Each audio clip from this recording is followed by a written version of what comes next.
أعوذ بالله من الشيطان الرجيم وظللنا عليكم الغمام وأنزلنا عليكم المن والسلوى كلوا من طيبات ما رزقناكم وما ظلمونا ولكن كانوا أنفسهم يظلمون رب اشرح لي صدري ويسر لي أمري واحلل عقدة من لساني يفقه قولي فالحمد لله والصلاة والسلام على رسول الله وعلى آله وصحبه أجمعين. Assalamu alaikum wa rahmatullahi wa barakatuhu. Quran Weekly. Today I want to share with you some things from the 57th ayah of Surah Al-Baqarah.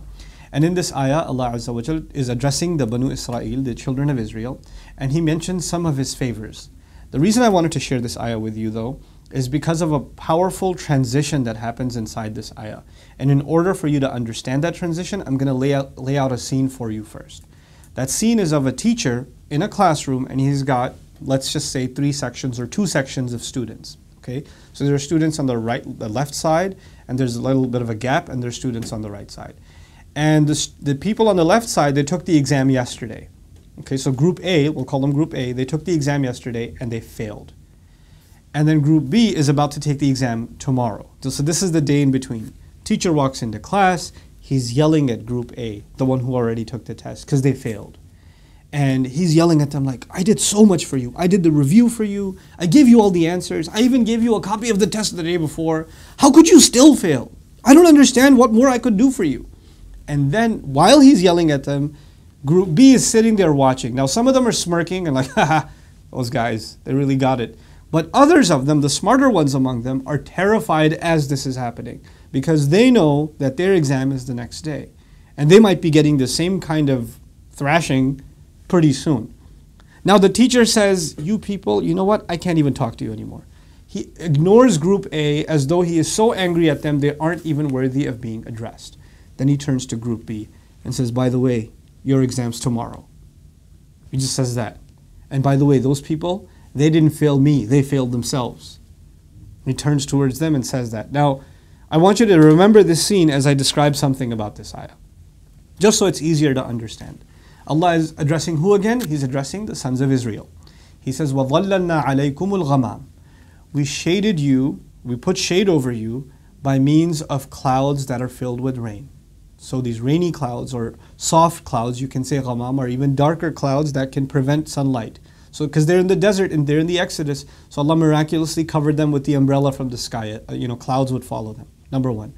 وَأَنزَلْنَا عَلَيْكُمُ الْمَنَّ وَالسَّلْوَى.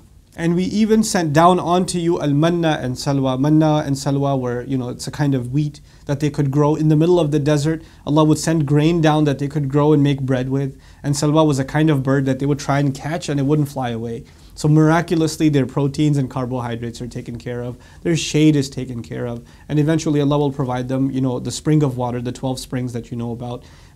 So their water is taken care of. So they're surviving through impossible odds. And this is the list of favors. I did this for you, I did this for you, I did this for you. Okay. وَأَنزَلْنَا عَلَيْكُمُ الْمَنَّ وَسَلْوَى. Then he says, كُلُوا مِن طَيِّبَاتِ مَا رَزَقْنَاكُمْ. Eat, consume from the good things, the pure things of what we've provided you, what the provisions we've given to you.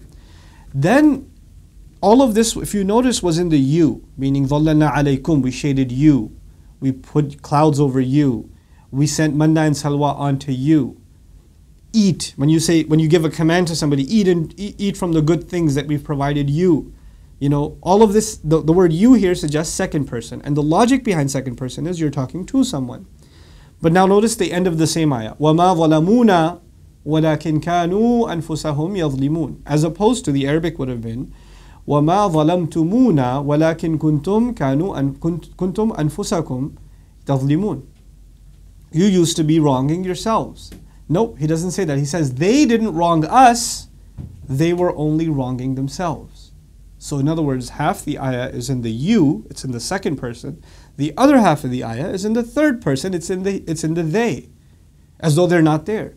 And even if they are there, the point of it is Allah is no longer going to address them. Now think about the teacher. The teacher yells at one group, he's so disappointed with them that they're not even worthy of mention anymore. He doesn't want to talk to them anymore. So he turns over and he turns to the other group and says, by the way, they didn't disappoint me. Now the ayah says, وَمَا ظَلَمُونَ, they didn't wrong us, they were only wronging themselves. They were only wronging themselves. Now what's the point of this transition?